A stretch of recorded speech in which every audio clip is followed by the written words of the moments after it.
आज भी बहुत कॉमनली पूछा जाने वाला सवाल है, what is IFRS and why IFRS? IFRS is international financial reporting standard. ये तो बस एक लॉन्ग फॉर्म हुआ. But then what is IFRS? What is international financial reporting standards? और मुझे उसे क्यों पढ़ना है? जायज सवाल है. तो हर एक कंट्री का अपना एक रिपोर्टिंग फ्रेमवर्क होता है. Reporting framework, financial reporting framework.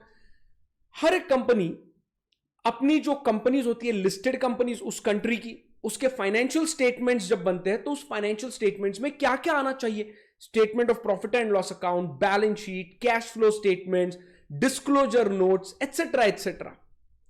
तो क्या उसमें आना चाहिए और वो बनाते वक्त कौन सी प्रिंसिपल्स होने चाहिए? रिकग्निशन से related, measurement, presentation, D recognition, disclosure से रिलेटेड. ये हर एक कंट्री का अपना एक सेट ऑफ प्रिंसिपल होता है. इसको हम जनरली कहते हैं gap, generally accepted accounting principles. इसी को हमने कहा है अकाउंटिंग फ्रेमवर्क. तो हर एक कंट्री का अपना अलग reporting framework. With globalization, it is very difficult to do business with the entities, organizations of a different country. क्योंकि अगर मैं कोई ट्रांजैक्शन करना चाहता हूं, वो चाहे इन्वेस्टमेंट हो, वो मैं करना चाहता हूं, किसी से इन्वेस्टमेंट लेना चाहता हूं, कोई पैसे लेना चाहता हूं, कोई गुड्स बेचना चाहता हूं, परचेस करना चाहता हूं, I will not be able to do that. Because अगर ये ट्रांजैक्शन एंटर इनटू करना है तो I should be able to understand the financial statements of that other organisation. लेकिन वो उसकी रिपोर्टिंग फ्रेमवर्क अलग रहेगी, मेरी रिपोर्टिंग फ्रेमवर्क अलग रहेगी. यूएस की यूएस गैप, इंडिया में इंडियन गैप, यूके में यूके गैप, ऑस्ट्रेलिया में Australian gap, etcetera etcetera.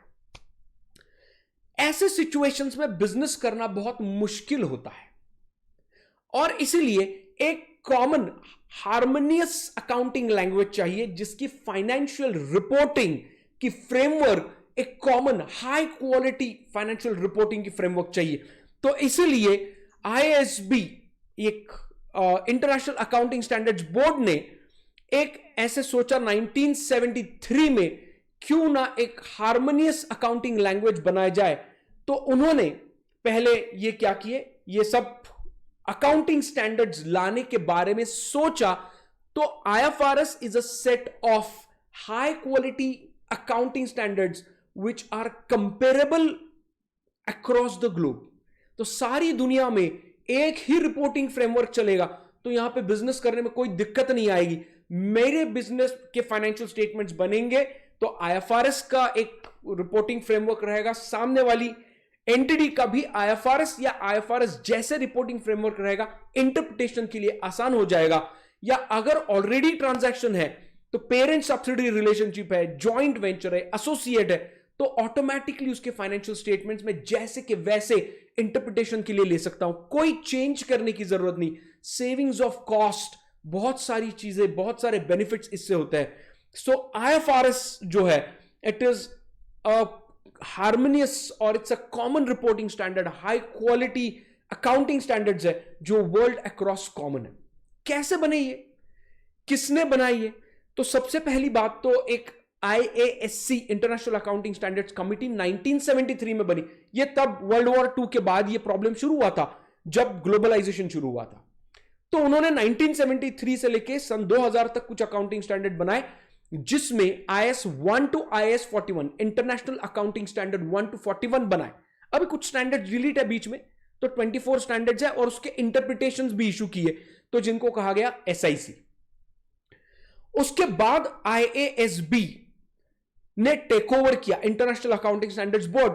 IASC ने काम काफी किया था बट काम स्प्रेड नहीं हुआ था, तो उन्होंने सोचा चलो स्ट्रक्चर चेंज करते हैं, नाम चेंज करते हैं और काम बढ़ाते हैं, आगे बढ़ाते इस काम को, थोड़ा स्प्रेड करते हैं. तो उन्होंने टेक ओवर किया. तो पहला काम उन्होंने जो IAS 1 to 41 और SICs थे, इसको अडॉप्ट कर लिया. एंड नए स्टैंडर्ड की जब जरूरत पड़ी तो उसका नया स्टैंडर्ड आया, नॉमेनक्लेचर अलग था. इंस्टेड ऑफ IAS उन्होंने नाम रखा IFRS. Currently 1 to 17 are in force.